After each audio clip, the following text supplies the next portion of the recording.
Hey guys, so I don't know if you're wondering why I'm wearing a nightie in the middle of the day, but I just got done doing all the stuff I needed to do today, so I'm just like hanging out and chilling.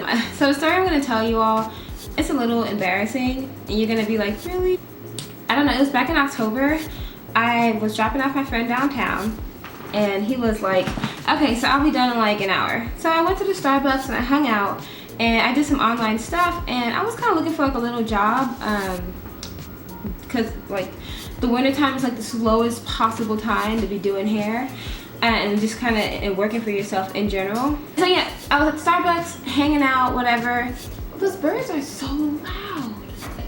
Out the corner of my eye, I see this really cute white boy. I was like, ooh, he is so cute. And I live in Austin, so there's like a very good possibility that he dates black girls, because Austin is like the white boy black girl mecca. So I went there, and so I went outside, and he's already like too far away. Now, I mean, I'm too shy to approach someone, but what made me gear towards him is that he had on his red shirt, and I was like, oh, okay. So anyway, walked over to the corner, and I saw this black girl, and I was like, I already know she talks to him. She was wearing a red shirt too, and it was for this company called Developing Awareness. So I was like, hey, oh my gosh, I've been looking for a job. You know, and she was like, really? Oh, this is the perfect job for you. And she started explaining the job to me, and I was like, yeah. And I was like, okay, does that guy work over there at all? She said, yeah, blah, blah, blah. I think his name was Brian or something like that. Yeah, he's a new hire. And I was like, oh, really? Oh my gosh, that's great. And I was like, I was like, he's cute. She said, he is cute. And I was like, I bet you he doesn't date black girls. And she said, no, I saw him with a black girl the other day. He definitely probably dates them. I mean, and then she said the same thing. She was like, this is Austin. I said, well, how do I apply? The manager just so happened to be coming around the corner, and she gave me the number. So I went and I just called and made an appointment to get an interview. And then I went for an interview 3 days later, and I got the job. When I got the job, I was so excited. I was like, yes, I'm gonna be working with Brian, whoop, whoop, whoop. Y'all, his ass was done. Had already been done with the job by the time I got there.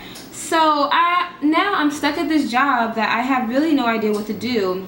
And I have like no man candy to look at, because the guys that came up in there, some of them were kind of cute, but none of them were on the teams that they put me on. So let me just kind of explain the job a little bit better so you guys can understand. The job is like how do I explain it? It's like a fundraiser job, only it's monthly and they don't take donations. So what it is that like for like I think 30 bucks a month you sign up, I could be wrong, and they take the money out and then they help children with like diseases and you know, just like famine problems and things like that around the world. So I got a t-shirt. I came in that morning and it was free coffee. I was like, I could really like this job. I was actually starting to get like serious about this job. Like I was like, oh my gosh, I like it. And I had totally forgot about the Brian guy. So I worked one day and I thought that the customers were gonna come to us. So I was just, you know, kind of hanging out, hoping that somebody would see me with the red shirt on and come up to me like I came up to the girl. Not the case.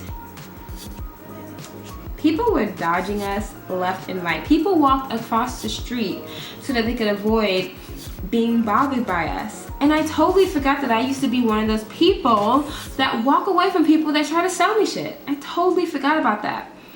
So we start, you know, working and all that stuff. The first day they split us up in teams. You know, they put us on corners or whatever, and they put us with somebody else. They paired us up. And I think like the first day was hard, because he was like, do you guys have a car? And I was like, a car for what? And I was like, I have a car, but it's dirty. He said, no, it's okay, we'll just walk. And I was like, okay. So when he said we'll just walk, I'm thinking, oh, you know, we're just gonna walk like 3 or 4 blocks. He told us that we're going over the bridge. Y'all, that shit was like a 2-3 mile hike. It was fucking far. It was all the way from 6th Street to, well, if you live in Austin, you know where that bridge is downtown. It was, ooh, my hot wings are almost ready. Boop, boop. It was after the bridge, like way where they hold like ACL at. I was like, oh God, oh God. So I hiked. I ended up getting a ticket because I parked on 6th Street, and during the day you can only park for 2 hours. that shit sucked. And then I was thinking to myself like, oh Lord, please let me work enough to just pay for this ticket. We walked and it was cool. I was like, you know, meeting people and all that stuff. We got the job. It was hot as fuck. It was hot. And we had to stand outside. Now, even though this is October, this is Texas October. So then we finally, they move us much even further down the street. And this girl, they had us in front of the shop. So then the shops kept telling us, okay, you guys have to move because we're about to open. And in that part of Austin, the restaurants are either open early in the morning or they're open for the evening lunch. So they're either open for brunch or lunch. I said, oh my gosh, so I threw in the towel for that day. I didn't get no people. See, during your orientation period, you have to get at least 3 people to sign up.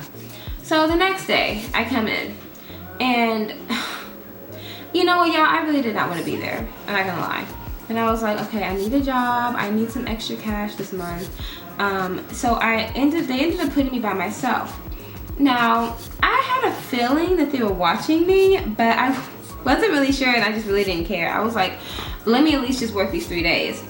So this is the second day. They had me on the corner of this abandoned building downtown, but across the street from this abandoned building that used to be a liquor store, there's this really like uppity, super bougie ass hotel.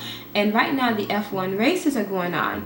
I thought this was perfect for me because that means a lot of rich people are going to be walking around where I am, because the F1 races, for people who don't know, is like where the rich people come to race cars. That's it. Like billionaires, millionaires come down to just watch a fucking race. I'm standing on the corner and this guy comes up to me and he's trying to like talk to me. He's like, hey girl, you're fine. I take a second look and I was like, are you Joey? I was like, oh thank goodness, somebody. I had just saw him like on this Facebook thing, and so he comes up to me, he's drunk. He told me that Dr. Phil, well, he told me that he had just came back from the Dr. Phil show. Dr. Phil paid this man $8,000 and he sent him to a really high-end rehab for like a week in Texas, in Corpus Christi, so he took the Greyhound here. He told me that he makes so much money from appearances, like he's made over $250,000 and he is still homeless. So pretty much what this guy does is he finds women to sleep with, and I will link it down below, the documentary that I actually found him on.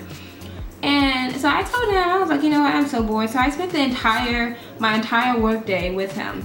We talked and everything like that, and he was trying to help me to get customers, blah, blah, blah. Then me and him, we walked to a corner store and he bought me some beef jerky and a drink.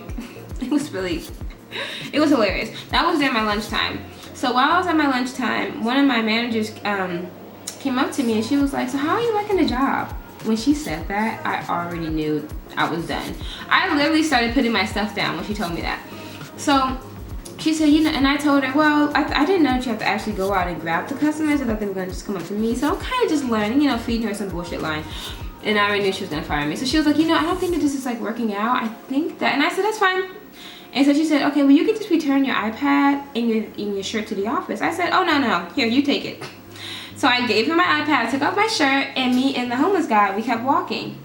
So, well, his name is Joey. We kept walking. So then as I'm walking, this black guy who works at some business tower, he's like an engineer or whatever, he comes up to me and he's like, him and Joey are kind of talking a little bit. He's like, wow, you're beautiful. So anyway, he gives me his number and we started talking.